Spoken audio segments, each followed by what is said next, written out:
One thing we got to talk about too along the way is Black veganism. That's such a big part of the book, and one of the really controversial things, because for me, soul food is not vegan. So I wonder, but before getting into what you're doing in the book, your own personal conversion is part of that. So I wonder if you could share that with us. Yeah. So as I was talking earlier about trying to connecting the experience of my grandfather with the experience of, interestingly, it happened in, this will be 2000, the year about that paper. AAR was in San Francisco, and this is my first time driving up the five, and I saw everything you see when you drive up the five from here, and I was like, this looks like when we would drive from Michigan to Mississippi. And I was like, I can't believe this is still going on. Like, I was just like, yeah, I just couldn't believe it. And so that started it. Basically, that was like, I don't know that I want to opt into this system. Basically, I was like, I don't really want to do that.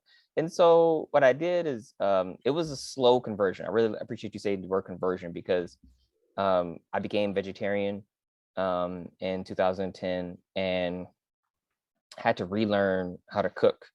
Had to learn how to cook, quite honestly, because I didn't really know how to cook.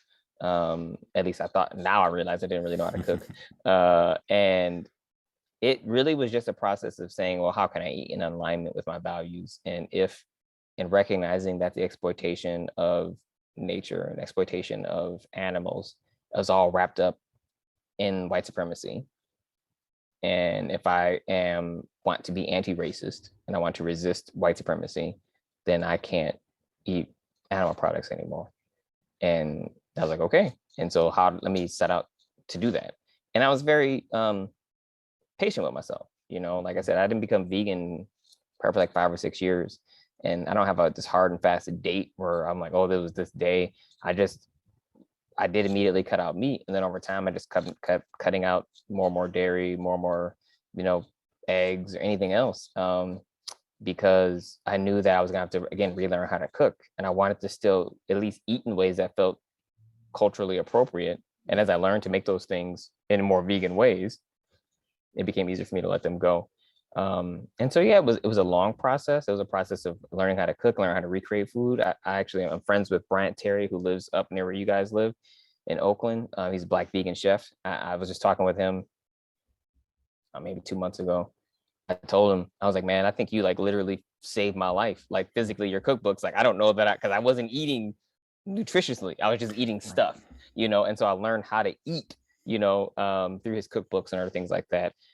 And yeah, I wish, if I was fortunate enough, I'd been able to talk to if I had thought about this before my grandmother passed away. I wish um, I had learned from her. I've been able to recreate some things that she made just based on taste.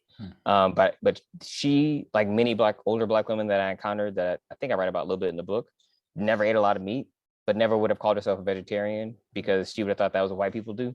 Right. And so again, wrapped up in racial politics.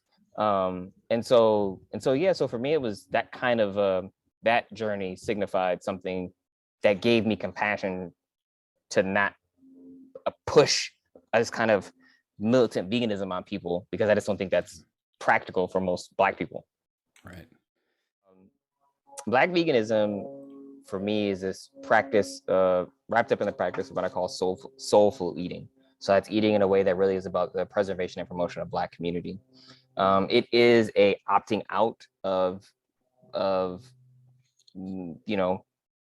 foods that are animal products. So it is opting into a kind of veganism.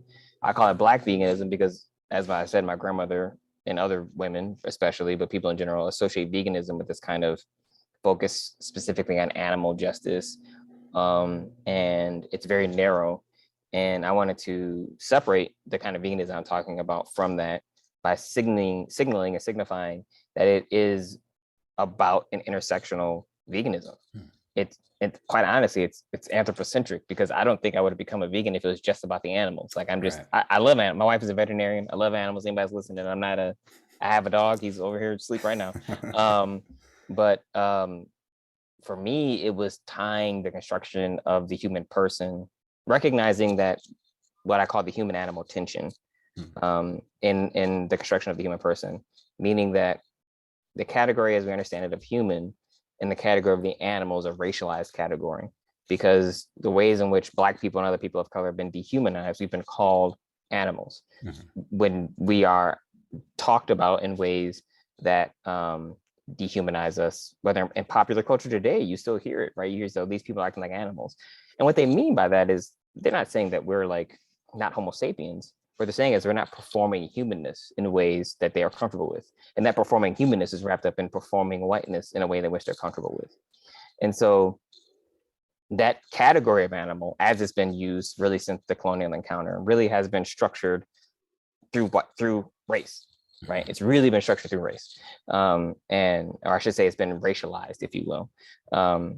And so I wanted to bring that to light. I want people to eat in a way that really acknowledge the racism that's endemic to our food system, right? I would argue our food system is structured racist, meaning that the labor that produces most of the food is particularly Black and brown, but the profits don't go to those people, obviously, the vast majority of it.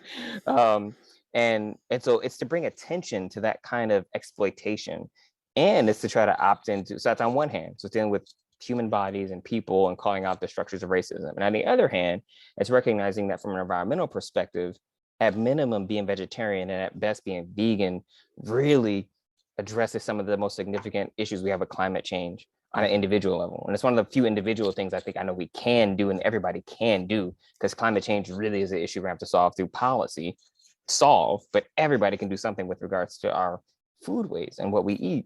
And because Black people and poor people and old people actually are disproportionately harmed by the impacts of climate change, this is another way to eat that really preserves and promotes community. And so when I'm talking about Black veganism, I'm really talking about eating in a way that honestly I think is in alignment with the essence of soul food. It's allowing us to tell our story in a way that's about building up our community and passing on those kinds of legacies of knowledge, of wisdom, those stories that I think we want to be able to pass on to our ancestors. I want to pass on to my son.